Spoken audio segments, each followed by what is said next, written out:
সন্ধানিকের হট্টমেলা নয়, আমার আপনার রায় নিয়ে খাপ পঞ্চায়েত নয়। সন্ধ্যে 7টা মানেই কড়া সত্যি কথা, যা হজম করতে সময় লাগে। যুদ্ধ হোক বা দুর্নীতি, অপরাধ বা চিটিংবাজি,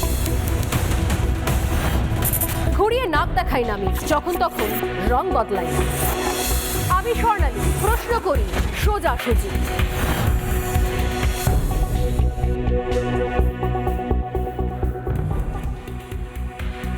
নমস্কার, দেখছি রিপাবলিক বাংলা, সঙ্গে রয়েছে আমি স্বর্ণালী। শুরু করছি সোজাসুজি স্বর্ণালী। আপনারা জানেন যে বিগত এক মাস আর তারপর 5ই আগস্টের পর থেকে টানা উত্তপ্ত হয়ে রয়েছে বাংলাদেশ। আজ যে মুহূর্তে আমি সোজাসুজি স্বর্ণালী শুরু করছি, এদেশে ভারতবর্ষে ঘড়ির কাঁটায় এখন প্রায় 7টা।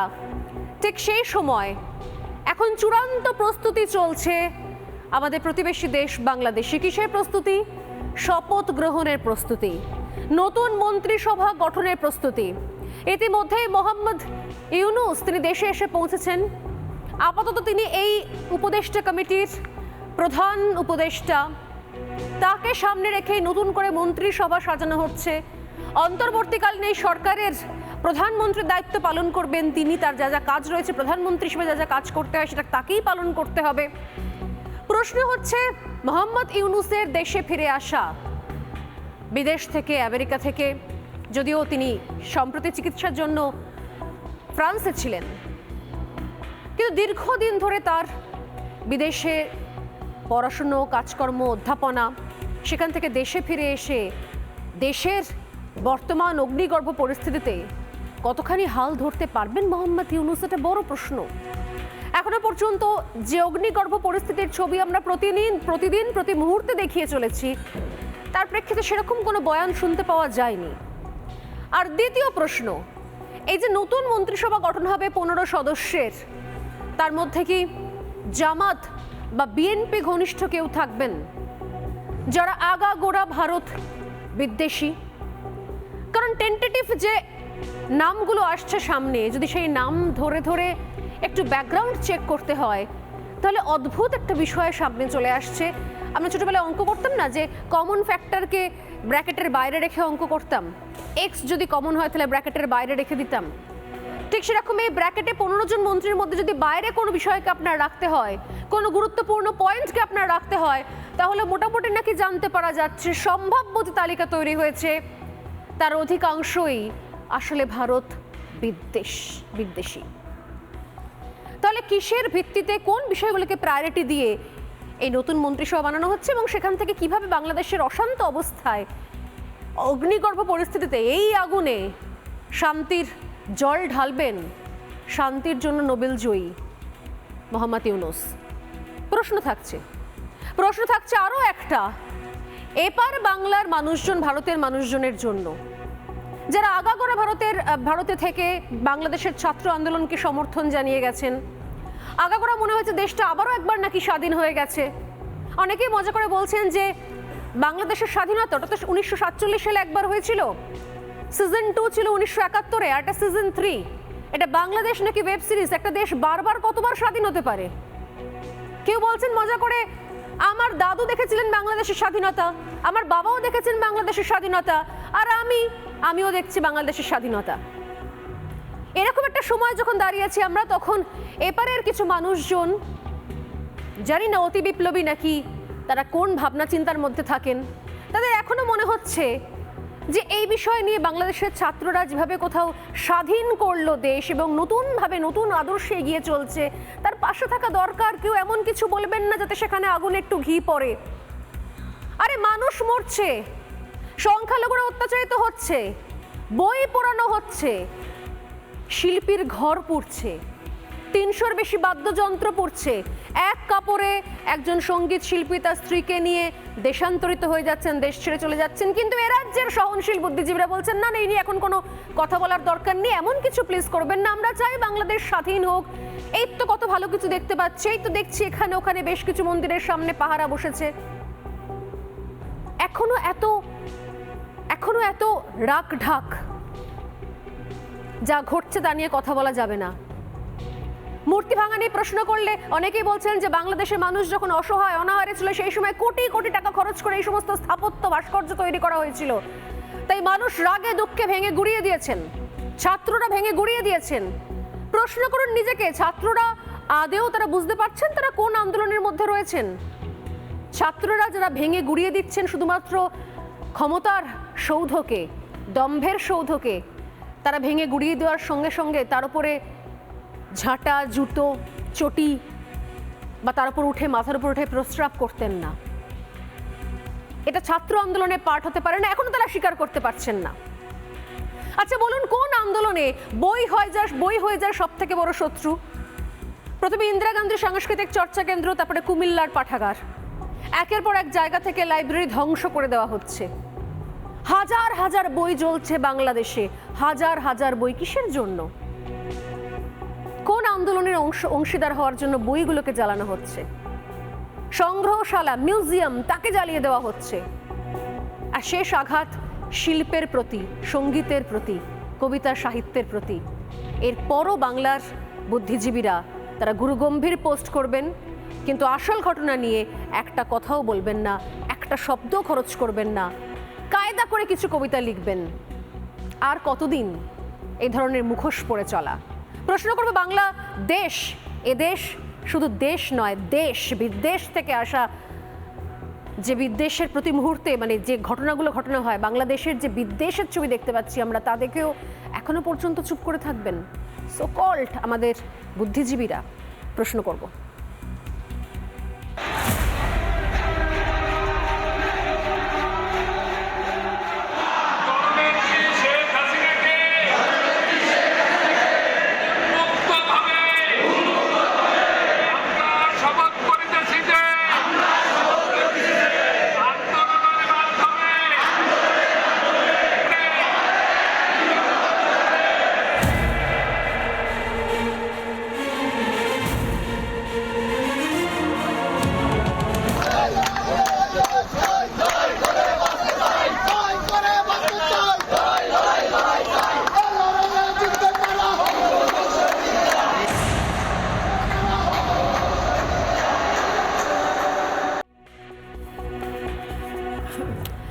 কেন বলছিলাম যে দেশ দেশের পথে চলছে? প্রশ্নগুলো করবো, আলোচনা করবো। তবে তার আগে এই মুহূর্তে আমার সঙ্গে যারা রয়েছেন স্টুডিওতে তাদের সঙ্গে একবার ঝটপট আলাপ করেন। আমার সঙ্গে রয়েছেন বিজেপি মুখপাত্র বিমল শঙ্কর নন্দ, অধ্যাপক বিমল শঙ্কর নন্দ। আমার পাশে রয়েছেন অভিনেতা পাপিয়া অধিকারী। আমার অন্যদিকে রয়েছেন বিশিষ্ট সাংবাদিক নির্মাল্য মুখার্জি, রয়েছেন আন্তর্জাতিক সম্পর্ক বিশেষজ্ঞ রাজাগোপাল ধর চক্রবর্তী, এবং রয়েছেন রাজনৈতিক কর্মী এবং নিজেও যিনি সাংস্কৃতিক জগতের সঙ্গে ভীষণ রকম যুক্ত, চলচ্চিত্রের সঙ্গে, রাজপুত্র চন্দ্র। প্রত্যেককেই স্বাগত রিপাবলিক বাংলায় সোজাসুজি স্বর্ণালীতে। আমি প্রত্যেকের কাছে আসবো। সত্যি আমি জানি না যে এই বুদ্ধিজীবীর সংজ্ঞা কি, এই বুদ্ধিজীবী হতে গেলে কি কি কোয়ালিটি লাগে, কিন্তু একটা বিষয় স্পষ্ট, নিজের দেশের পান থেকে চুন খসলে কোথায় কিভাবে 100 গ্রামের জন্য কে অলিম্পিক থেকে বাদ হয়ে গেলেন, তার জন্য নরেন্দ্র মোদীর মারাত্মক বড় ষড়যন্ত্র থেকে শুরু করে নানা রকম বিষয় নিয়ে যারা রাস্তায় পথে নামার কথা রাতারাতি ভাবতে পারেন, মণিপুরের অশান্ত সময় তারা অনেক বড় বড় পোস্ট, কবিতা, গল্প, গান তৈরি করতে পারেন, সিএ এনআরসি নিয়ে যারা কবিতা, গল্প, গান নামাতে পারেন, প্রতিবেশী দেশে এই ভয়ঙ্কর অবস্থা হওয়ার জন্য তারা তাদের মুখ থেকে একটা কোনো শব্দ খরচ হচ্ছে না, একটা কোনো কবিতা লেখা হচ্ছে না, একটা কোনো মোমবাতি মিছিল চলছে না, একটা কোনো ধিক্কার ছি পর্যন্ত জানানো হচ্ছে না। আমি বুঝতে পারি না এ কেমন অন্ধত্ব, চোখ বেঁধে রাখা ইচ্ছাকৃতভাবে। আমি একের পর এক ছবিগুলো একবার দেখাবো, আমি ঝড়ের গতিতে তারপর আসবো আপনাদের কাছে। আমি যেখানে প্রথম যে খবর দিয়ে আমি শুরু করব, যে আজকে যেখানে মাত্র আর কয়েক ঘন্টা ঘড়ির কাঁটা টিকটিক করে এগোচ্ছে, শপথ গ্রহণ রয়েছে নতুন মন্ত্রিসভার, সেই শপথ গ্রহণের আগের মুহূর্তে, কয়েক ঘন্টা আগের ছবি আজকে প্রথম দেখাবো এই মুহূর্তে, যেটা রিপাবলিক বাংলার ওয়ার্ল্ড এক্সক্লুসিভ ব্রেক। তা হলো শেখ হাসিনা দেশ ছাড়ার পর 5ই অগস্ট তিনি দেশ ছেড়েছেন। আজ অন্তর্বর্তী নতুন সরকার গঠনের তোড়জোড় শুরু হয়েছে মোহাম্মদ ইউনূসের নেতৃত্বে। তবে তার আগে কিছুক্ষণ আগে আজ বেলার দিকে গোপালগঞ্জে দেখালো বাংলাদেশের অন্য ছবি। আজ 8ই অগস্ট, 5ই অগস্ট দেশ ছেড়েছিলেন শেখ হাসিনা। মনে করা হচ্ছিল যে সবটাই হয়তো অন্যদের দখলে চলে গেল, জামাত বিএনপির দখলে। আজকে গোপালগঞ্জে দেখলাম উলটপুরাণ। বঙ্গবন্ধু শেখ মুজিবুর রহমানের কন্যা প্রাক্তন প্রধানমন্ত্রী শেখ হাসিনার সমর্থনে হাজার হাজার মানুষ মিছিল করলেন আজ। একবার ধরলে আর ছাড়ি না, দেশে ফেরাও হাসিনা। রহমানের সমাধি সৌধে শ্রদ্ধা নিবেদন করা হলো, শ্রদ্ধা জ্ঞাপন করা হলো, তারপর শপথ নেওয়া হলো একসঙ্গে হাতে হাত রেখে। সেই মিছিল দেখতে পাওয়া যাচ্ছে টুঙ্গিপাড়ার উপজেলায়। মানুষের ভিড় একের পর এক, সেখানে অজস্র মানুষ, প্রায় 20 থেকে 30 হাজার মানুষের মিছিল হয়, জনসমাবেশ হয়। এই প্রথম ঘটনাচক্রে গতকাল যদিও হালকা একটা ইঙ্গিত পাওয়া গিয়েছিল এই গোপালগঞ্জ থেকেই, কিন্তু আজ এই প্রথম শেখ হাসিনার দেশ ছাড়ার পর বাংলাদেশে প্রথম আওয়ামী লীগ সমর্থকদের এই মিছিল শেখ হাসিনাকে দেশে ফেরানোর দাবিতে। দেখবো সেই ছবি।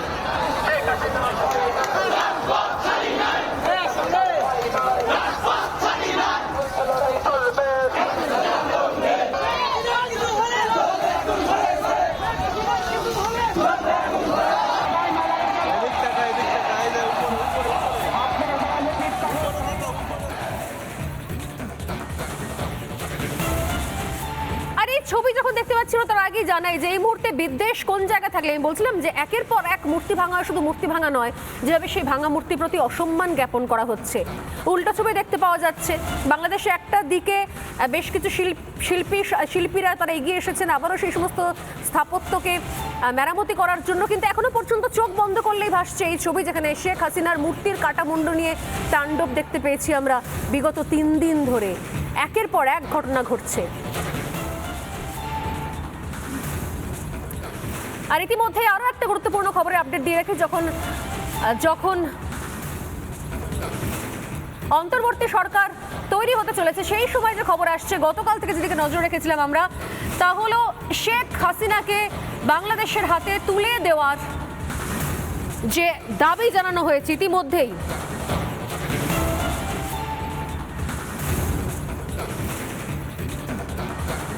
ভারতের সঙ্গে সুসম্পর্ক বজায় রাখার জন্য শেখ হাসিনাকে অবিলম্বে গ্রেপ্তার করুক ভারত, এবং গ্রেপ্তার করে অবিলম্বে শেখ হাসিনাকে তুলে দেওয়া হোক বাংলাদেশের হাতে। আমরা জানি যে মাত্র হয়তো আর কয়েক ঘন্টায় শেখ হাসিনা এদেশে রয়েছেন, তারপর সম্ভবত তিনি ইউরোপের কোনো দেশে চলে যাবেন, কারণ আমেরিকা তাকে ভিসা দিতে রাজি হয়নি।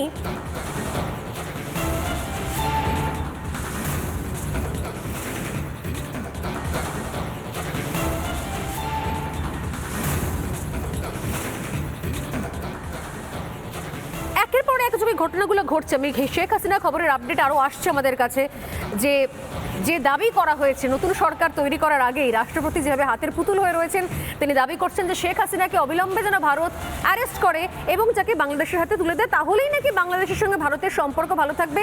আমি জানি না এখানে রয়েছেন রাজগোপাল বাবু, আরও অনেকে রয়েছেন, তারা বলতে পারবেন যেরকম শর্ত দেওয়ার জায়গা, আমরা বলি না টার্মস অ্যান্ড কন্ডিশনস, এটা দেওয়ার জায়গায় বাংলাদেশ আদৌ আছে কিনা।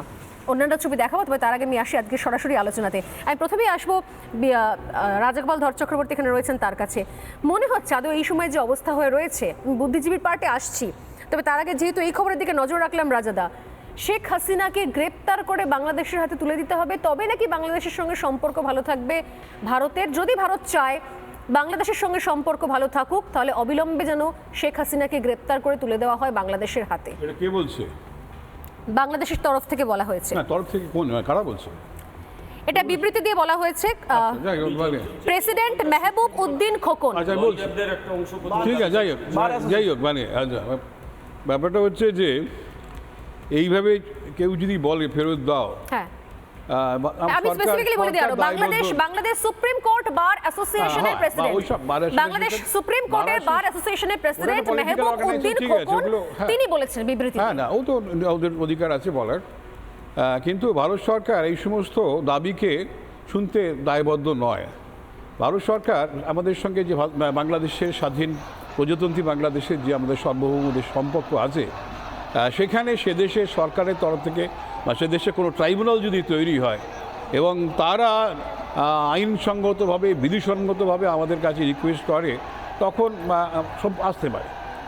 আমরা ভারত বা বাংলাদেশের সঙ্গে কখনোই যেই আসুক না কেন, আমাদের কাছে সবাই আমরা অনেকে ভাবছি আমরা বুঝি হাসিনা ছাড়া চলবে না, অ্যাবসলিউটলি ম্যাটেরিয়াল।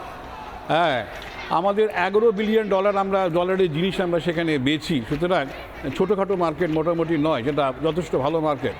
তো আমরা সহজে সে মার্কেটকে হারাতে পারবো না। 4096 কিলোমিটার আমাদের বর্ডার আছে, সুতরাং সেই বর্ডারটাও একেবারে যে কোনো লোক যখন সময় ঢুকে পড়বে এবং অস্থির থাকবে, সেটাও আমরা চাইব না। সুতরাং বাংলাদেশে যেই সরকার আসুক না কেন, সে যদি বিধিসম্মতভাবে দাবি করে আমরা সেটা মানতে চাইবো, আমরা সে ধরনের অশান্তি চাইবো না। তবে কিন্তু আদৌ কি বাংলাদেশ ভারতকে কোনো শর্ত দেওয়ার মতো জায়গায় রয়েছে? না শর্ত, যেখান থেকে নুন থেকে শুরু করে তুলো পর্যন্ত, মানে প্রত্যেক ক্ষেত্রে, এমনকি অ্যাম্বুলেন্স, আমি গতকাল দেখছিলাম যে ভারত সরকারের তরফ থেকে দেওয়া অ্যাম্বুলেন্স সেগুলোকে আলাদা করে ভাঙচুর করা হচ্ছে। কি অ্যাম্বুলেন্স ভেঙে কোন জাতি তাদের শ্রীবৃদ্ধি করতে পারে আমার জানা নেই, কিন্তু ভাঙচুর করা হয়েছে কারণ সেখানে ভারতের লোগো রয়েছে বলে। ইন্দো বাংলাদেশ যে প্রকল্পের চুক্তির আওতায় এতগুলো অ্যাম্বুলেন্স পাঠানো হয়েছিল ভারতের তরফ থেকে, সেগুলোকে ভাঙচুর করা হয়েছে। বলুন। হ্যাঁ দেখুন, মানে মুশকিলটা হচ্ছে যে আন্দোলন ছাত্ররা শুরু করেছিল, যে কোনো আন্দোলন যদি বাড়াবাড়ি হয়ে যায় তখন নিয়ন্ত্রণ থাকে। আমাদের এখানে নকশালবাড়ির আন্দোলন ছিল, ভালো ভালো ছেলেমেয়েরা এসেছিল, বাড়াবাড়ি করতে গিয়ে পুরোটাই অন্যরা দখল নিয়ে নিল, আন্দোলন শেষ হয়ে গেল। এখানেও ঠিক তাই ঘটেছে, একটা মানে স্বচ্ছতার আন্দোলন সেখানে তৈরি হয়েছিল। সেখানে আমরা মোটামুটিভাবে সবাই দেখেছি, আমার কাছে যাবতীয় তথ্য আছে 2008-এর ইলেকশনের পর থেকে 2014, 2018, 2000 এবং 24 জানুয়ারি মাসে যে ইলেকশন হলো, একটা ইলেকশন এখানে নীতিসঙ্গতভাবে ঘটেনি, ব্যাপকভাবে সেখানে হিউম্যান রাইটস ভায়োলেশন হয়েছে, সেখানে অন্য পার্টিকে দাঁড়াতে দেওয়া হয়নি। এই যে স্বৈরাচার যদি কেউ করে, স্বর্ণালী একটা কথা বলবো, গণতন্ত্র ব্যাপারটা হচ্ছে এমনই, যদি আপনি কিছুদিন মানুষকে সেটা দেন, তারপরে আপনি যদি বলেন আর গণতন্ত্র পাবেন, ইটস নট রিভার্সিবল।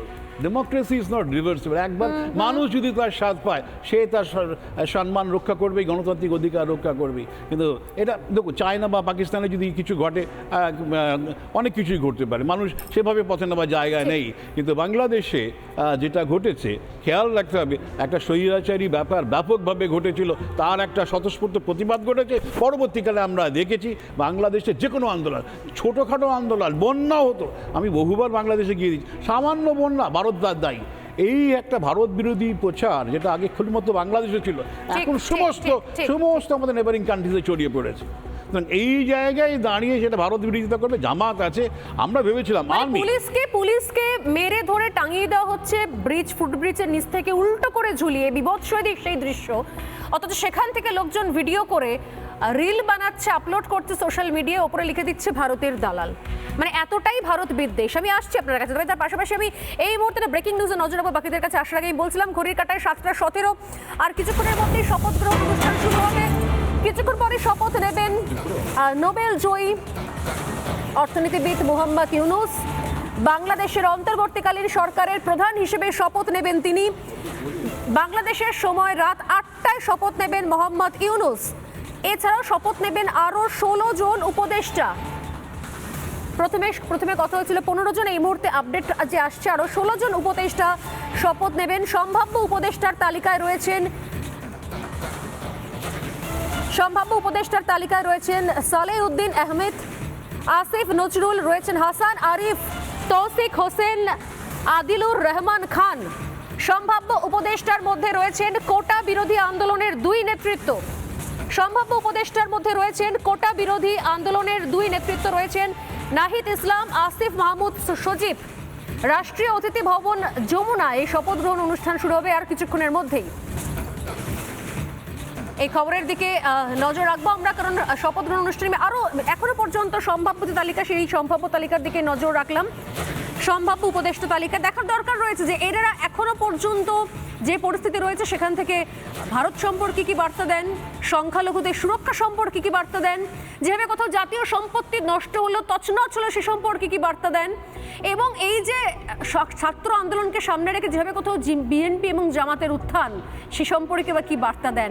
গণভবনে লুটপাট চললো, গতকাল থেকে একটা ছবি তারা নিজেরাই বিভিন্ন জায়গাতে পাঠাচ্ছেন যে গণভবন থেকে লুটপাট হওয়া সম্পদ নাকি ফিরে আসছে। আফসোস একটাই যে গণভবন থেকে কোনো বই লুটপাট হয়নি, বাকি চেয়ার টেবিল জিনিসপত্র সবকিছু লুট হয়েছে, শুধুমাত্র বই লুট হয়নি। মানে আমি গতকালই বলছিলাম যে আমার খুব জানতে ইচ্ছে করছে, বাংলাদেশে মূর্তি নাকি বলা হচ্ছে হারাম, বই, সঙ্গীত, তানপুরা, বীণা, ক্যাসেট, এগুলোও তাহলে হারাম, আমি জানি না।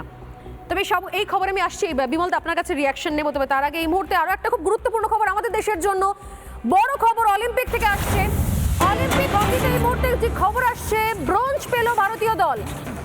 প্যারিস অলিম্পিকে ভারতের আরও একটা পদক, অলিম্পিক্সে 4র্থ পদক জয় ভারতের। হকিতে ব্রোঞ্জ পেল ভারতীয় পুরুষ হকি দল।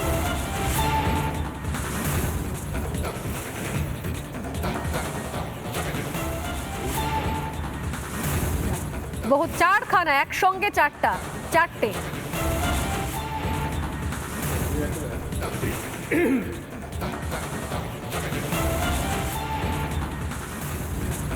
অলিম্পিক হকিতে ব্রোঞ্জ পেল ভারতীয় দল। প্যারিস অলিম্পিক্সে ভারতের আরও একটা পদক, সম্ভবত রেকর্ড করার দিকে আমরা এগোচ্ছি প্রায়।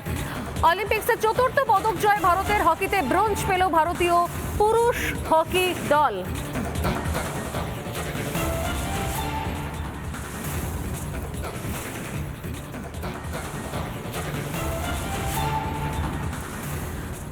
অনেক কিছুর মধ্যেও একটা অসাধারণ ভালো খবর পাপিয়ে দেয়, একটা হাততালি অ্যাটলিস্ট ভারতীয় টিম ডিজার্ভ করে। অনেক বিতর্ক, অনেক কিছু এর মধ্যে ঢুকে গেছে বিমল দা। আপনারা জানেন যে আমি কিছুক্ষণ আগে বলছিলাম যে অনেক কিছু নিয়ে বুদ্ধিজীবীদের লেখার বলার অপশন রয়েছে।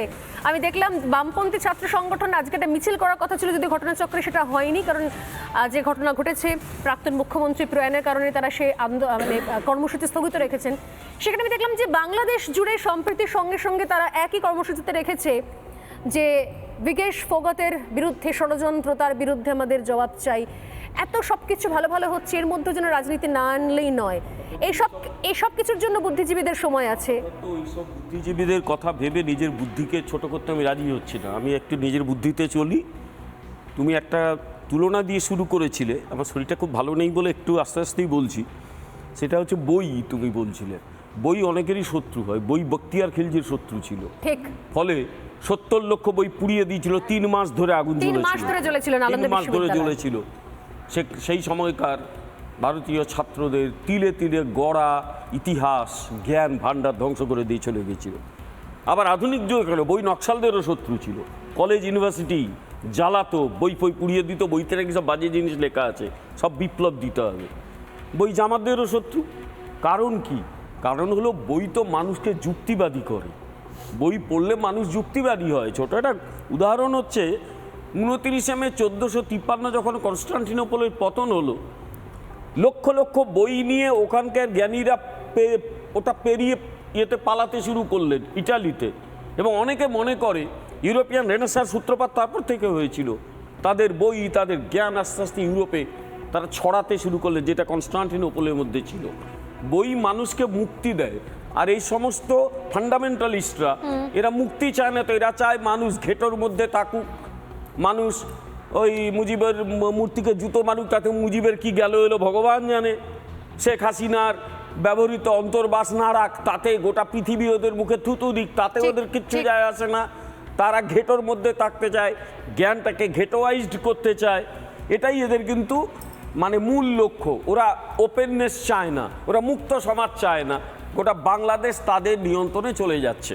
এবার তোমার আসল প্রশ্নে আসি, সেটা হচ্ছে বামপন্থীরা, তার মধ্যে আমি সিপিএমের কথা বলবো। সম্ভবত গতকাল একটা বিবৃতি জারি করেছে বা পরশুদিন, দেখতে পারো বিবৃতিটা, দেখাতে পারো। সেখানে বলেছে স্বৈরতন্ত্রী শেখ হাসিনার পতনে অত্যন্ত আনন্দ প্রকাশ করেছে। আমি নিজে শেখ হাসিনার শাসনকে খুব বেশি প্রশংসা করিনি কখনো, কারণ এই যে আজকে যা ঘটনা ঘটেছে ডেফিনেটলি ওনার কিছু দায় রয়েছেই। উনি একদিন প্রশাসন চালিয়েছেন, যা ঘটেছে দায় ওনাকে নিতে হবে না? সে পরে যদি আমাকে সময় দাও আমি দীর্ঘ আলোচনা করতে পারি। এ নিয়ে আমার কিঞ্চিত পড়াশোনা, আমি একটা লেখাও লিখছি। যে সরকারের আমলই হোক, গুলি চললে তার দায় সেই সরকারকে নিতে হয় না। শুধু তাই নয়, গুলি চলতে বাধ্য হওয়া তার উচিত ছিল। প্রশাসনে মানুষের মধ্যে এত ক্ষোভ জমা হয়েছে, ওনার কাছে খবর ছিল না। তিনি যে ফান্ডামেন্টালিস্টদের বিরুদ্ধে লড়াই করেছিলেন, শেষের দিকে কেন তাদের এমব্রাস করতে শুরু করেছিলেন? এটাই তো ভয়ের। তার অনেক পরিচিত যারা ভারতে আসতো বিভিন্ন সময়, দু একজনের সঙ্গে আমার আলাপ হয়েছে, তারা বলতো, নাম বলবো না, তারা বাংলাদেশে বিপদে পড়তে পারে, লুকিয়ে আছে এখন, যে শেখ হাসিনা কিন্তু বিপদ ডেকে আনছেন। ফান্ডামেন্টালিজমের কোনো দেশ হয় না, তারা সময় পেলে হাসিনাকে আবার ছোবল মারবে। সেই ছোবলটা মেরে দিল, কিন্তু যাই হোক সেটা অন্য। সিপিএমের বিবৃতিতে কোথাও বাংলাদেশে হিন্দুদের উপর যে অত্যাচার চলছে, আওয়ামী লীগের উপর যে অত্যাচার চলছে, মানুষের জীবন জীবিকা তছনছ হচ্ছে, কোথাও বলেনি। যদি না পারো আমি বের করছি, তুমি দেখো তোমার একে বলো বার করতে। সিপিএমের যে ইয়েটা বেরিয়েছে, অর্থাৎ শেখ হাসিনা স্বৈরাচারী এসব বলে যদি তারা বলতো ওখানে সংখ্যালঘুদের ওপর অত্যাচার করেছে, আমরা তীব্র প্রতিবাদ করছি, একটা লাইন নেই কেন? আসলে এটাও এক ধরনের মৌলবাদ, কমিউনিস্ট মৌলবাদ। আমি কমিউনিজমকে একটা মৌলবাদী দর্শন বলে মনে করি। জীবনে 18 বছর বয়সে প্রত্যেকে একটু বামপন্থী হয়ে থাকে, আমিও বামপন্থী ছিলাম। লোকে বলে না 18 বছর বয়সে বামপন্থী না হলে তার হার্ট বলে কিছু নেই, তারপর 5 বছর পরে যদি বামপন্থী থেকে যায় তার ব্রেন বলে কিচ্ছু নেই। আমার 1 বছরের মধ্যে মাথা থেকে ছেড়ে গিয়েছিল। আমি এইসব কি পাগলের মতো কথাবার্তা বলে এরা। তো এখনও যারা এই বামপন্থী বলে নিজেদের হচ্ছে সিপিএম স্টাইলের বামপন্থী, সবকটাকে একটা ব্রেনলেস, না সে তো একদম লজিক নেই, কিচ্ছু নেই, যা কিছু তাই বামপন্থা বলি। নিয়ে সিপিএম নেতা হোক, সমর্থক হোক বা এসএফআই হোক, ছাত্র হোক, তো সব মানা গেল। কিন্তু যারা যারা নিজেদেরকে বুদ্ধিজীবী, শিল্পী, সাহিত্যিক, কবি বলে এতদিন তার ধরে কারণ আছে, তার কারণ নিজেদেরকে হচ্ছে পরিচয় দিয়ে এসেছেন, যারা আমাদের উত্তরপ্রদেশ নিজেদের থেকে শুরু করে মণিপুর নিয়ে বড় বড় কবিতা লিখতেন, কথা বলতেন, তাদের আমাদের সেরকম কোনো নিজেদের একটু মানে কি বলবো, আমাদের সবসময় কিরকম লেলে করি। উনি একজন চিত্রাভিনেত্রী ছিলেন, আমরা কিছু চিত্রাভিনেত্রীকে বাংলাদেশ থেকে এখানে নিয়ে এসে সুন্দর কাজ ফাজ দিয়েছি। তারা ওখানে যা সব ইয়ে দিচ্ছে এই আন্দোলনকে সমর্থন ভাষণ। করে, এবং এই হিন্দুদের ওপর অত্যাচার ক্ষেত্রে সমালোচনা করেইনি, বরং বলছে যে এটা বোধহয় খুব স্বাভাবিক। আমি নামগুলো বলতে পারি, আছে আমার কাছে, আমরা কে তাদের সেই? নিয়ে এখানে কারা কারা নাম বলতে পারেন? আমি বার করতে হবে, তাহলে একটু আমাকে টাইম দাও, বার করবো। দ্বিতীয় কথা হচ্ছে, আচ্ছা আমাদের এই ভারতবর্ষের কিছু লোক আছে, এইচ.এম. এরশাদ যখন তার বাড়িতে এসেছিল দিনহাটাতে, তাকে নিয়ে লাফালাফি করেছিল, কি আনন্দ, রাস্তায় দুদিকে দাঁড়িয়ে আছে যেন প্রেসিডেন্ট রিচার্ড নিক্সন এসছেন। অথচ এই মানে এইচ.এম. এরশাদ বাংলাদেশে এই যে আজকের মৌলবাদের একজন বড় সৃষ্টিকর্তা এইচ.এম. এরশাদ, আমাদের কিছু লোকের দেখেছি তাই তাকে নিয়ে বড্ড লাফালাফি হয়েছিল। আমরা শুধু আমরা বোধহয় বাংলাদেশ নিয়ে একটু বেশি, কিছু লোকের লাজ লজ্জা বাংলাদেশ নিয়ে বোধহয় আমরা একটু বেশি আবেগ তাড়িত। আরেকটা আমি কথা আরেকটা বলি, ছবি দেখি না, একটা last আসছে line বলি। হ্যাঁ, যিনি দায়িত্ব নিচ্ছেন ঠিক আছে, মোহাম্মদ তার ইউনূস। রাজনৈতিক প্রজ্ঞা নিয়ে আমার কিছু প্রশ্ন আছে। উনি এসে দুটো কথা বলেছেন, গতকাল একটা ইন্টারভিউ শুনছিলাম, ভারত যদি হাসিনাকে আশ্রয় দেয় ভুল করবে, ভারত কাকে আশ্রয় না দেবে তোমাকে দেখে জিজ্ঞেস করবে, ভারত কত বড় তুমি কত বড় বুঝেছো একটু। দ্বিতীয় কথা, বাংলাদেশকে স্থিতিশীল হতেই হবে, তাই নইলে পার্শ্ববর্তী দেশের অবস্থা যেরকম ভারতের উত্তর পূর্বাঞ্চলের অবস্থা খারাপ হতে পারে। What does it mean, what do you mean? উত্তর পূর্বাঞ্চলে গোলমাল বাঁধাবে, আর এটা কংগ্রেস সরকার নয়, এটা মোদী সরকার, এটা করে দেখো একবার, তারপর কি হাল করবে বুঝে যাবে। তাই এসব না করে প্রথম কাজ হচ্ছে বাংলাদেশে শান্তি এবং সুস্থিতি ফিরিয়ে আনো। তা নইলে যদি ভারতবর্ষে আবার এইসব শুরু হয়, 4096 কিলোমিটার বর্ডার, 90%-এর বেশি ভারত থেকে জিনিসপত্র যায়। এক ট্রাক পেঁয়াজ বন্ধ হলে বাংলাদেশে 500 টাকা পেঁয়াজের কেজি হয়, যেন মনে রাখে আমি এগুলো। আসছি শেখ হাসিনা, আর একটা লাইন চেয়ে দিচ্ছি, শেখ হাসিনা ভুল করেছেন, প্রচুর ভুল করেছেন, কিন্তু দেশটাকে লিস্ট ডেভেলপ কান্ট্রি থেকে তিনি এটাকে পরিণত করেছিলেন ডেভেলপিং। যদি এই নিয়ে তর্ক করতে, তাহলে আরো একটা গুরুত্বপূর্ণ পয়েন্ট আছে। 18 থেকে 2018 সাল থেকে কোটার বিরোধিতা করেছিলেন নিজেই শেখ হাসিনা। বিষয়টা ছিল বিচারাধীন এবং যা অনেক আগে মিটে যেতে পারতো, হঠাৎ করে কারা কিভাবে একদল ছাত্রকে ব্রেন ওয়াশ করিয়ে রাস্তায় নামলো। এবং আমি যে ভিডিওগুলো পরবর্তীকালে ভাইরাল হয়েছে, তাদেরকে দেখে মনে হচ্ছে তারা অনেকেই ছাত্র নন। আমি দেখলাম কিছু ভিডিও, আমি দেখাতে পারবো না, বাচ্চা ছেলেরা, কারো 7 বছর 8 বছর 5 বছর তাদের বয়স, তাদের মুখে ভালো করে বুলি ফোটেনি, তারা বলছে যে পুলিশ এলে গুলি খাবো, বাড়িতে মরবা, বাড়ি যাবো না। মানে যে ধরনের জিনিসগুলো কোথাও দিনের পর দিন করা হয়েছে, আমি জানি না যেটা এটা রাতারাতি একদিনের ঘটনা নয়, মাত্র 15 দিনের মধ্যে এটা নয়, এর আগে অনেক আগে থেকে এর ছবি, এর ব্যাকগ্রাউন্ড তৈরি ছিল। আমি নির্মলার কাছে আসার আগে নির্মলাকে বলবো যে একটা ছবি প্লিজ দেখতে। একদিকে ইন্দিরা গান্ধী যে সাংস্কৃতিক চর্চা কেন্দ্র, যেখানে প্রায় 70,000 কাছাকাছি বই ছিল বলে আমরা জানতে পারছি, আর তার সঙ্গে কুমিল্লার বীরচন্দ্র পাঠাগার, ঐতিহাসিক, যেখানে প্রচুর বই ছিল, পুরনো বই ছিল স্বাধীনতার আগের। একের পর এক, আমি মনে করি শুধুমাত্র সাহিত্য তো সাহিত্যের জন্য নয়, এক একটা ইতিহাসের দলিলও হয়ে থাকে। এরা কারা নির্মাল্যদা, যারা বই জ্বালিয়ে পুড়িয়ে শেষ করে দিতে পারে, লাইব্রেরি শেষ করে দিতে পারে? এত রাগ মানলাম, সরকার স্বৈরাচারী, তার ওপর রাগ মানলাম, তার পূর্বপুরুষের ওপর রাগ মানলাম, মুক্তিযুদ্ধ কেন হয়েছে, মুক্তিযোদ্ধা শেখ মুজিবুর রহমানের ওপর রাগ, তার মাথার উপর উঠে প্রস্রাব করা হচ্ছে, জুতো মারা হচ্ছে জলে ডুবিয়ে তার মূর্তিকে। এত রাগ যে একজন মহিলা প্রাক্তন মুখ্যমন্ত্রী, সদ্য প্রাক্তন, তার বাসভবনে ঢুকে, তার ঘরে ঢুকে, তার বিছানায় জুতোর ওপর দাঁড়িয়ে ছবি তোলা হচ্ছে, তার আলমারি খুলে তার অন্তর্বাস নিয়ে এসে প্রদর্শনী করা হচ্ছে, মেডেল সেভাবে করা হচ্ছে। এই দৃশ্য দেখতে হয়েছে আমাদের। কিন্তু বই, এত কিছু যদি মেনেও নেওয়া যায় তর্কের খাতিরে, বঙ্গবুদ্ধিজীবীদের সুরে সুর মিলিয়ে, বই পুড়িয়ে ফেলাটা কি কোন দিক থেকে মানতে পারা যায়? নির্মলাদা। দেখুন স্বর্ণালী, আপনাকে বলি, সেটা হচ্ছে যে একটা ন্যারেটিভ তৈরি করার চেষ্টা হচ্ছে যে Bangladesh creation was a mistake. যারা এখন ওখানে ক্ষমতায় আসছে কিংবা আসতে চলেছে, কিছুক্ষণ বাদে যে অন্তর্বর্তী সরকার শপথ নেবে, তাদের বক্তব্য ঘুরিয়ে ফিরিয়ে একটা জায়গাতেই থাকবে যে আমাদের পাকিস্তানের সঙ্গেই থাকার প্রয়োজন ছিল। ৭২-এ যে ভাগটা হয়েছিল কিংবা ৭১-এ যেটা হয়েছিল, ইট ওয়াজ আ মিস্টেক, ওটা ভুল। বাংলাদেশ রাষ্ট্রটা তৈরি ভুল। এবং এই বাংলাদেশ রাষ্ট্র কে তৈরি করেছিল? কোনো দিন বঙ্গবন্ধু তৈরি করতে পারতেন না। বঙ্গবন্ধু এটা তৈরি করতে পারতেন না। ১৩ দিনের লড়াই, ইন্দিরা গান্ধী ভারতবর্ষের প্রধানমন্ত্রী। তাহলে বাংলাদেশের অন্তরাত্মা, বাংলাদেশের কনসেন্স, যা কিছু বাংলাদেশ তৈরি করা, সব কিছু একজন বাংলাদেশের মা ইন্দিরা গান্ধী। তার মানে ভারত। আপনি যেটা দেখছেন এটা কিন্তু শেখ হাসিনা শুধু সামনে, পেছনে কিন্তু এটা একটা ভারত বিরোধী মুভমেন্ট, ঠিক, অ্যান্টি ইন্ডিয়ান মুভমেন্ট। এই যে সাবকনশিয়াসটা, এই সাবকনশিয়াসটা তৈরি হয়ে গেছে। এবং ঠিক এই সাবকনশিয়াসটা একদিনে তৈরি হয়, ধীরে ধীরে বহু দিন ধরে। 1988-এ যখন ইসলামিক স্টেট হয়েছিল, তখন থেকেই একটা সাবকনশিয়াস তৈরি হতে শুরু হয়। 73 থেকে 75 যখন তৈরি হওয়ার কিছুদিনের মধ্যেই বঙ্গবন্ধু হত্যা হয়, এবং সেই 75 সাল, ধরুন 71 সালে তৈরি হলে 75 সালে যদি বঙ্গবন্ধুকে আমি পিতাও বলি, তাকে ওরা গুলি করে মেরে ফেললো, গোটা পরিবারকে শেষ করে দিল জাস্ট 4 বছরের মধ্যে। কি বলতে চান? বঙ্গবন্ধু নয়, ভারতবর্ষ। রাগটা ভারতবর্ষের ওপর, আজও রাগটা কিন্তু ভারতের ওপর। একদম একদম। যার জন্য আপনি দেখবেন যে ভারতের দালাল, ভারতবিরোধী সব জায়গায় এবং যে স্লোগানটা উঠছে যে এটা কোনো বাপের রাষ্ট্র নয়, যার জন্য বঙ্গবন্ধুর মূর্তি দ্বারা ভাঙলো। বাপের রাষ্ট্র মানে এই বাপটাকে কে তৈরি করেছে? বাপ তো জেলে ছিল যখন যুদ্ধ হচ্ছিল, বাপ তো জেল থেকে ছাড়া পায় যুদ্ধ জেতার পর, তখন তো বাপ ছিল না। তাহলে বাপের রাষ্ট্রটা কে? হু ইজ দ্য রিয়েল বাপ? It is India. They are attacking India, এটা বোঝার চেষ্টা করুন।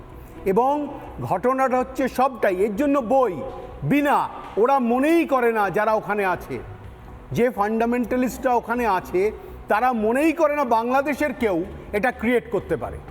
এর পুরো থট প্রসেসটা হচ্ছে ইন্ডিয়া, ইন্ডিয়া, ইন্ডিয়া, ইন্ডিয়া। যে করেও আঘাত করবো ইন্ডিয়াকে। ইট ইজ বলতে দিন, তার বিনা ফিনা ভেঙে গুড়িয়ে দিয়ে চলে। আমি তো বললাম আপনাকে, পুরো সাবকনশিয়াসটা কাজ করছে হচ্ছে ইন্ডিয়া, আর কিচ্ছু নয়। এই সাবকনশিয়াস থেকে পুরো মুভমেন্টটা হয়েছে। বাংলাদেশকে পাকিস্তান ধ্বংস করতে চায়, এটা সবাই জানে, আমি কালকেও বলেছি। বাংলাদেশকে সমর্থন করছে একটা শ্রেণী, পাকিস্তান চাই, হিন্দুস্তান নয়। আপনি দেখবেন সারা পৃথিবীতে 6টা রাষ্ট্রের মধ্যে 4-5টা রাষ্ট্রই বলছে আমরা এটা পর্যবেক্ষণে রাখছি, including United states and China and Britain. সবাই বলছে আমরা এটা পর্যবেক্ষণে রাখছি। কি হচ্ছে ওখানে? কোনো স্টেটমেন্ট আসছে না। একমাত্র পাকিস্তান বলছে ওখানে যেটা হয়েছে ভালো হয়েছে, পরিষ্কারভাবে, কোনো মুখোশ নেই, একদম স্ট্রেট মুখ যে হচ্ছে। এবার প্রশ্নটা দাঁড়াচ্ছে যে এটা, এই যে আপনি যে বলছেন এত ক্রোধ, এত রাগটা কিসের? ঠিক, এই রাগটা হচ্ছে কালচারের রাগ, সংস্কৃতির রাগ। আমাদের সংস্কৃতি ভারতবর্ষ ধ্বংস করে দিয়েছে। আমরা যে মৌলবাদ, যে ফান্ডামেন্টালিজম, যে প্রিমিটিভ আইডিয়াসগুলো নিয়ে আমরা চলছিলাম, সেইটাকে ভারত ধ্বংস করেছে। আমাদের ইন্টারনাল অ্যাফেয়ারে ইন্টারফেয়ার করেছে, এ ব্যাপারে কোনো সন্দেহ নেই। পাকিস্তান তৈরি হয়েছিল ভারত ভেঙে। মিসেস গান্ধী তার জবাব দিয়েছিলেন ইস্ট পাকিস্তান তৈরি করে। এই রাগটা ওদের থেকে গেছে এবং সেটা ধীরে ধীরে লালিত পালিত করা। এবং আমরা জানি যে উগ্র মৌলবাদের ক্ষেত্রে কোথাও, আপনাকে বলে দিই পরিষ্কার, যে Pakistan wants to destroy Bangladesh, America wants to use it, ব্যবহার করতে চায়। ঠিক, আর চায়না ঘোলা জলে মাছ ধরতে চায়, আর কিচ্ছু নয়। এবং মোহাম্মদ ইউনূস তো মনে করা হয় কি আমেরিকারই হ্যাঁ, হাতের পুতুল, সেইভাবেই আসছে সেখান থেকে। যে অন্তর্বর্তী সরকার তৈরি হচ্ছে, আমি প্রত্যেককে যদি একজন করে দেখেন, প্রত্যেককে, এভরিবডি ইজ অ্যান্টি ইন্ডিয়ান। একদম আমি বললাম যে কজন 16 জনের নাম করা হয়েছে প্রত্যেকের আপনি ব্যাকগ্রাউন্ড রিসার্চ করুন, প্রত্যেকের কোনো না কোনো সময় দেখবেন, বিভিন্ন সময় দেখবেন, জানতে পারবেন তারা আগা পাঁচতলা, তারা ভারত বিদ্বেষী। এটাই বোধহয় প্রধান গুণপান। আমি পাপিয়াদির কাছে আসার আগে একটা এই মুহূর্তে ভিডিও এসছে, সেটা না দেখিয়ে পারছি না। যারা বলছেন যে এটা মানুষের ছাত্রছাত্রীদের আন্দোলন, একটা আন্দোলনের নমুনা দেখাই একবার। বাংলাদেশের গণভবন লুট আন্দোলনকারীদের, এবং সেই লুট কেন করা হচ্ছে, সরকারি সম্পত্তি কেন লুটা হচ্ছে, তো আমাদের টাকাতেও রয়েছে, আমাদের টাকাও রয়েছে।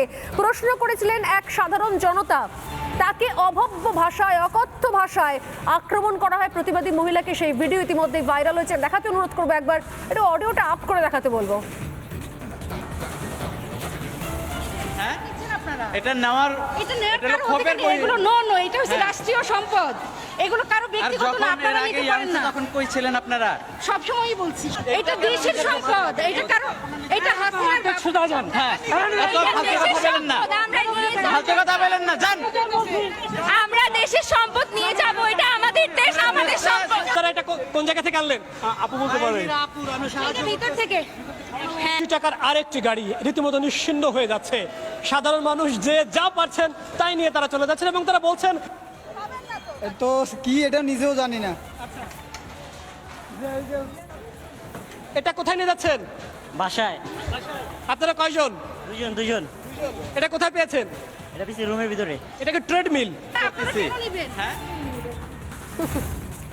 Treadmill, printer, sofa, chair, sari, গয়না, ট্রে, কাপ, ডিশ সব নিয়ে চলে গেছে, শুধুমাত্র বইটা নিয়ে যায়নি। পাপিয়াদি রাহুল আনন্দ এবং তার স্ত্রীকে এক কাপড়ে বাড়ি ছাড়তে হয়।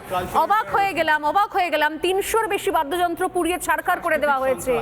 শুধুমাত্র আমি জানি না মানে কোন আগ্রাসন থেকে ঘটনা ঘটানো হতে পারে, অথচ এখনো এই পারের বুদ্ধিজীবীরা, শিল্পী, সাহিত্যিকরা, অভিনেত্রীরা তারা বলছেন যে বাংলাদেশ শান্ত হোক, আমরা প্রার্থনা করি, প্লিজ কোনো ভুলভাল পোস্ট করবেন না। এটার কি মানে? ভুলভাল পোস্ট মানেটা কি? সব তো শেষ হয়ে যাচ্ছে। সাংস্কৃতিক সন্ত্রাস তার মানে কোনো মানে রাখে না আমাদের বর্তমান সরকারকে। সাংস্কৃতিক সন্ত্রাস চলছে, সেটা কোনো মানে রাখে না। আপনারা চুপ করে থাকবেন, আপনারা মুখে সেলোটেপ লাগিয়ে রাখুন, দেখুন না কি হয় সেই জল মাপার পদ্ধতি। তা তো নয়, ওরা বয়কট করছে। আপনারা সমস্ত ভাইরাল হয়েছে, সব দোকানে দোকানে তারা যাচ্ছে, তারা বলছে বয়কট ইন্ডিয়া, ইন্ডিয়ান প্রোডাক্টগুলো বয়কট করো। দাদা এক্ষুনি বললেন আমরা $11 বিলিয়ন ওখানে নাকি আমরা মানে আমাদের তরফ থেকে ওদের আয় হয়, ট্রেডিংটা হয়। তাহলে যদি বয়কট ইন্ডিয়ান প্রোডাক্ট হয়, তাহলে কোথায় দাঁড়াবে ওরা? পেঁয়াজ 500 টাকা না, পেঁয়াজ 2000 টাকা কেজি হবে যদি আমরা না পাঠাই। এই যে ছাত্র আন্দোলনটা শুরু হলো, পেছনে পাকিস্তান থাকুক, চায়না থাকুক, ছাত্র শিবির ছিল, বিএনপি, জামাত, এরা ছিল সবাই। বয়কট ইন্ডিয়ান হসপিটাল করতে পারে না? এক্স্যাক্টলি, ইন্ডিয়ান হসপিটাল বয়কট করতে কেমন হয়েছে তা দেখি। আমাদের বাইপাসের ধারে যে কটা হসপিটাল, সেখানে শুধু বাংলাদেশি পেশেন্টরা রয়েছে, তারাই আসেন।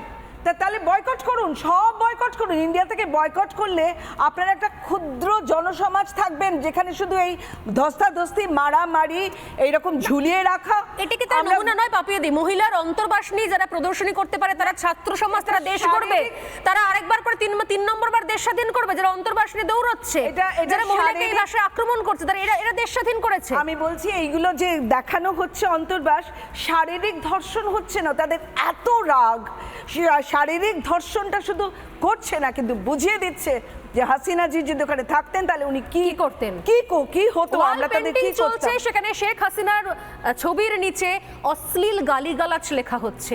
আমি একদম যদি শেষের দিকে এসছি, রাজপুত্রের কাছে আসবো। রাজপুত্র জানেন শাপলা প্রোডাকশনের মালিক সেলিম খান এবং তার পুত্র শান্ত খান যে এই দেশে এসে অভিনয় করে গেছে। গণপিটুনি ভয়ঙ্কর, বাবা এবং ছেলেকে পিটিয়ে তার মা পরিবারের সামনে শেষ করে দেওয়া হয়েছে। বাবা ছেলের কবর দেখতে হচ্ছে তার পরিবারকে। ভীষণ আনফরচুনেট। এই ভদ্রলোক শাপলা মিডিয়ার যিনি কর্ণধার, সেলিম খান আমার বাবার খুবই পরিচিত। তার ছেলে শান্ত খান, তার আমার বাবার কাছে ওয়ার্কশপে আসার কথা ছিল, এবং আমার বাবার এই পরিবারের সাথে খুবই ভালো বন্ধুত্ব বা পরিচয় ছিল। যাকে খুব আনফর্চুনেট ব্যাপার এটা, কিন্তু বুঝতে হবে একটা জিনিস, এই জিনিসটা যে ঘটলো না পরপর সাজালে দেখতে পাবো আমরা, মনে হয় এখানে যারা প্যানেলিস্ট রয়েছে আমরা এই বিষয়ে আমরা মনে হয় ইউনানিমাসলি একইভাবে এটা নিন্দা করতে পারি, এখানে কেউ কারোর সাথে বিরোধিতা নেই। কিন্তু একটা জিনিস বুঝতে হবে যে কোনো দেশে এ ধরনের ঘটনা ঘটলে সবার আগে সেটা প্রতিচ্ছবি কিন্তু আজকের যুগে বর্তমান যুগে দেখা যায় সেটা সোশ্যাল মিডিয়াতে। সোশ্যাল মিডিয়াকে একটু মনিটর করলে একটা দেশের মোটামুটি ভাবগতিকটা বোঝা যায় এই অ্যালগোরিদম শব্দটার কারণে। যখন শেখ হাসিনার সরকার চলাকালীন বলা হচ্ছিল একটা মানে বাংলাদেশের অ্যালগোরিদমটাকে দেখলে দেখা যাচ্ছিল যে Mizanur Azhari for prime minister এটা নাকি ট্রেন্ডিং ছিল বাংলাদেশে, তার অ্যালগোরিদমটা দেখেই বোঝা যাচ্ছিল যে কি পরিমাণ র্যাডিকালাইজেশন হচ্ছে বাংলাদেশের বুকে। তখন কিন্তু শেখ হাসিনার সরকারের সাবধান হওয়া উচিত ছিল, যেটা হয়নি। এবং এক সেকেন্ড, আমি আপনার সময় কোনো মন্তব্য করিনি, আমি শুধু একটা কথা বলছি যে আনঅর্গানাইজড অ্যাজিটেশন যখনই কোনো দেশে যে কোনো দেশে হয় সঙ্গে সঙ্গে কিন্তু অপরচুনিস্ট র্যাডিক্যালিস্টরা সেটার দখল নেয়, হাইজ্যাক করে যে কোনো আন্দোলনকে। আমার তো একটাই প্রশ্ন ছিল, এবারের বুদ্ধিজীবীরা এগুলোকে চুপ করে মেনে নিচ্ছেন কিভাবে? না আমি জানি, আমার আরো কমাস যাবে, আরো আমি দেখছিলাম, আমি একটা ছোট্ট জিনিস শেয়ার করি, আর কমাস বাদে আমি জানি একজন আপনি লিখছিলেন, আমি সোশ্যাল মিডিয়ায় পড়ছিলাম যে এবার হয়তো এই রাহুল আনন্দের পরিবার বা এরকম ধরনের আরো অনেক পরিবার, শিল্পীর পরিবার এখানে চলে আসবেন, তারপর তাদের পরবর্তী প্রজন্ম এপারে থেকে যাদবপুরে পড়াশোনা করে তারা বলবে হয়তো যে এ দেশটা খুব খারাপ, ওই দেশের পাশে আমাদের দাঁড়ানো দরকার, কারণ তারা ইতিহাস ভুলে যায়, যেভাবে আমরা ৭১-এর ইতিহাস ভুলে গেছি, যেভাবে চূড়ান্ত ধর্ম নিরপেক্ষ হয়ে উঠবে, এটা কি করে হতে পারে? সোনালি, একটা কথা একটু বলবো, 2 মিনিট সময় নিতে চাই। যে বাংলাদেশে এই যে অবস্থা, যে সম্পূর্ণভাবে ভারত বিরোধিতা, সেটা তো এসেছে, কিন্তু খেয়াল করতে হবে যে সেখানে একটা ইসলামাইজেশন প্রসেস শুরু হয়েছে বহুদিন। হ্যাঁ শুরু হয়েছে 1901 সাল থেকে। 1 মিনিট, 1901 সালে যেখানে মানে হিন্দু পপুলেশন ছিল 34%, সেটা প্রত্যেক বছর কমেছে, প্রত্যেক বছর কমতে কমতে 22-এর সেন্সাস যেটা কিছুদিন আগে দেখা গেল 7.5%। এই নয় প্রসেসটা আজকে শুরু হয়েছে, প্রসেসটা কিন্তু অখণ্ড ভারতেই ছিল, তখন তারা ভারত ছাড়া ভাবতে পারত না। মানে অর্থাৎ ইসলামাইজেশন প্রসেস সেটা এসেছে, মুজিবুরকে তারা ভেবেছিল ইসলামের প্রতিনিধি হবে, উনি হননি, সরিয়ে দিয়েছে, এবং তারপরে যতগুলো সেকুলার, আজকে মুজিবের মূর্তি ভাঙলো কেন? একটা আইডল, পৌত্তলিকতা তারা একেবারেই সহ্য করতে পারছে না। আমার তো এখানেই প্রশ্ন, মূর্তি তাদের কাছে হারাম মনে হয়েছে। আমি দুটো ছবি আবার দেখে শেষ করব। একদিকে ঢাকায় যেখানে ক্যাসেট পুড়িয়ে দেওয়া হয়েছে, হাজার হাজার ক্যাসেট, তার মধ্যে না জানি কত সিনেমা, কত গান, কত কালজয়ী সমস্ত তথ্য নথি শেষ হয়ে গেল। আর অন্যদিকে বাদ্যযন্ত্র, রাহুল আনন্দের বাড়ি, যাকে রাতারাতি এক কাপড়ে দেশ ছাড়তে হয়েছে। এখনো পর্যন্ত এদেশের শিল্পীরা, এদেশের গায়ক গায়িকারা, এদেশের সঙ্গীত জগতের মানুষজনরা, কবি সাহিত্যিকরা চুপ করে রয়েছেন, শুধু আহা উহু করছেন, রাহুলের ছবি শেয়ার করছেন, আসল কথা লেখার ক্ষমতায় পেলেন না, সাহসে কুলোলো না। তাদের জন্য আমার একটাই প্রশ্ন, আর কতদিন চুপ করে থাকবেন? আর কতদিন? বলছি দয়া করে এখন বাংলাদেশ যান, ওদের একটু ধর্মনিরপেক্ষতার পাঠ দিন, যদি সফল হন আমি চিরদিন আপনাদের চেলা হয়ে থাকব। সময় একদম শেষ, আমি এখানে আজকে শেষ করছি। বিনানন্দিত পুস্তক হস্তে মা সরস্বতীকে একদম সময় শেষ। একটা ছোট্ট বিরতি নিয়ে প্রত্যেককে ধন্যবাদ জানিয়ে ফিরে আসছি, সঙ্গে থাকুন।